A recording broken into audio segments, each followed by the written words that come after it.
Hey everyone, it's Maddie. I'm V, and today we're going to go over some of the physical books that we want to read before the end of the year. TBRs have had a varying level of success with us, but our summer TBRs have normally gone well, so hopefully this end of the year one will be just as successful. First of all, and probably most excitingly for the NaNoWriMo season, is reading a NaNoWriMo book. So we've decided to go for Shadow Crown and Renegade Crew by Kristen Martin, and the first book will be a reread for us. We got Kindle Unlimited last year and really enjoyed this story, and we decided to treat ourselves to the physical paperbacks because we loved it so much. The font in these books is so pleasant. It's kind of like the font that you would have on a Kindle anyway, so I think they're going to be really easy to read. They're high fantasy stories with so many POVs, and that is going to be a great inspiration for us because that is what we are trying to do with our NaNoWriMo story this year. As we read these, we're going to be doing vlog clips of them, so look forward to that later on in the month. And now we have our three individual picks. The first one for me is Jolly Foul Play by Robin Stevens. I've read the first three and absolutely adored them, and this is one of Maddie's favourite series. This one takes place over Bonfire Night, so it's the perfect book for November,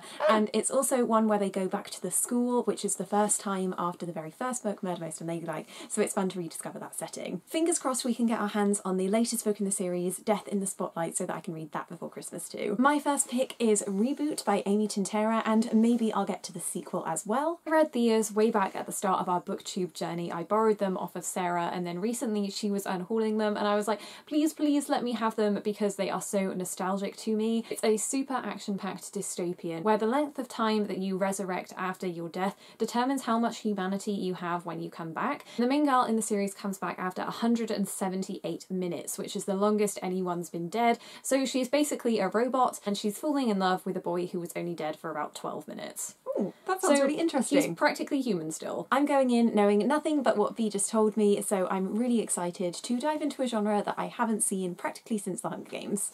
Another black and red book I've chosen, A Shiver of Snow and Sky by Lydeckke, and we recently bought the sequel. This was a book that I read in our read all day last year and I absolutely loved it. It's the perfect book to read around winter because of the snowy landscape. And you kept saying that it gave you How to Train Your Dragon illusions. Yes, so true.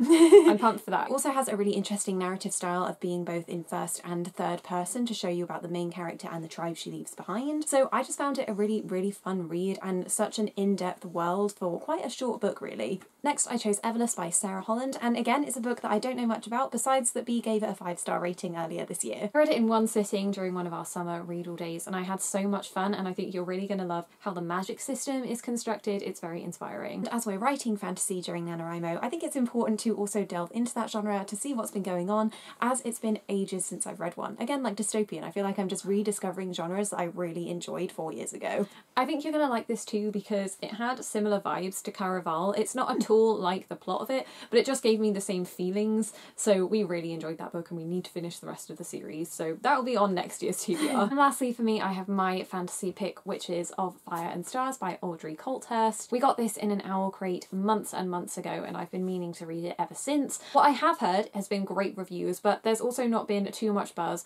I know that it's an LGBTQ fantasy, so that's really exciting, and I'm pretty sure this is billed as quite a slow-paced fantasy, so that's going to be interesting. I'm definitely going to pay attention to the structure. And lastly for me, I have The Dark Days Club by Alison Goodman. This is the first book in a trilogy and the third book is coming out really soon. It's all about supernatural / paranormal creatures in Regency, London. In our third year of university, we did a module on reading the romance, and Regency took up quite a chunk of that. In fact, I've spent a 4,000 word essay talking about it, so I'm really excited to read this one, knowing that I have like all of the actual Regency novels under my belt, that I'll be able to appreciate the setting and the time period in this book. Do you think you'll be able to enjoy it though, or will it be too attached to that like university stress?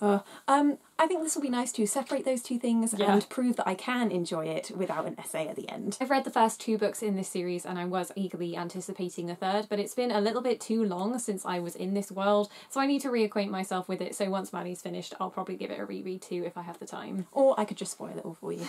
So those are our little TBRs for November and December. As you can probably tell, we've definitely transitioned into a fantasy / otherworld mindset. Now that the summer's over, contemporaries just feel a little out of place. I think all of these books books are going to be relatively heavy apart from the glorious Robin Stevens, so this is going to be light relief. And by the sounds of it, we'll be dipping in and out of each other's TBRs as well, so maybe we've set ourselves too ambitious a goal, but we'll see. Hopefully if we're motivating each other we can get it all done by the end of the year and meet our Goodreads challenge. Let us know which books you're most excited to read before the end of the year, and if any of our books you've read before, please let us know what you thought. Don't forget that we post bookish or writing related videos every week, so subscribe if you haven't already. And you can follow us on Twitter and Instagram at MaddieandB, and those links are always in the description. We'll see you next time.